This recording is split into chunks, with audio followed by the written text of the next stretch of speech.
ဟယ်လိုမင်္ဂလာပါတွားမဲ့တဲမင်းကကျူဆိုပါလေကျွန်တော်နေဘေးရောက်နေရနေဘေးကတန်ကောဟာဘယ်ဘလူးဟိုတယ်လုံးဝ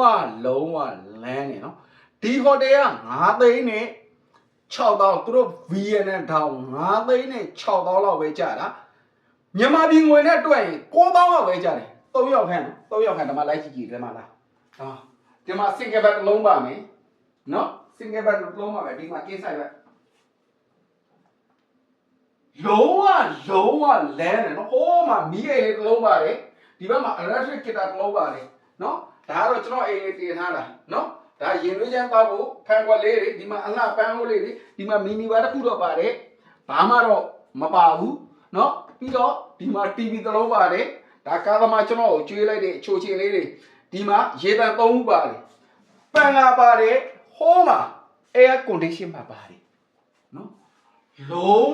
လုံးဝလမ်းနေမြန်မာပြည်ငွေ9000လောက်ပဲကြတယ်9000လောက်ပဲကြတယ်မနက်စာ breakfast လည်းပါတယ်ပြီးတော့နောက်တစ်ခုပြအောင်မယ်နော်ဒါမှဒါပါတော့ head dryer ပါတယ်ဘေးစီတစ်ခုပါတယ်မှန်လေးချီတောက်ဖြီဖွေးတန့်ရှင်းဒါမှတပတ်ပါတယ်ဒီမှာဒရူစီပါတယ်ဒါကတော့ရှာပါတော့ modernize ပြင်ထားတာလုံးဝလမ်းတကယ်လမ်းနေမနက်စာ breakfast ကတော့ဘယ်လိုလာလဲမသိဘူးပြီးတော့နောက်ထပ်လမ်းတာတစ်ခုပြအောင်မယ်ဒါမှလာလိုက်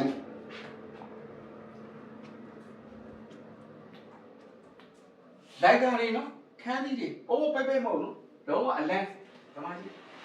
ဘီကိုနီပါပါတယ်ဗျာဘီကိုနီပါပါတယ်ဒီမှာလုံးဝလမ်းနေမြန်မာပြည်ငွေ9000လောက်ပဲကျတယ်9သိန်း6000ကျော်မနက်စာ breakfast ပါတယ်3ယောက်ခန့်စိတ်ပါတယ်3ယောက်တော့နေလို့ရသေးတယ်တကယ်မိုက်တယ်ထိမ့်ပါနဲ့တန်ကော9 market တမိနစ်ပဲရှောက်လိုက်ရောက်နေပြီချန်ပီယံထွက်တာနဲ့ရောက်နေပြီတန်ကော9 market ကလေးချန်ရှင်းပါလေတကယ်လမ်းနဲ့တကယ်တန်းနေ BN နဲ့အလဲလာလို့နေဘင်းတန်ကောမှာတဲဖြစ်မယ်ဆိုရင်တန်ကော Harbour View Hotel ကို recommend လုပ်ပါတယ်လို့เนาะကျွန်တော်ကတော့သွားမယ်တဲမယ်ကဝေးထားအောင်ပါ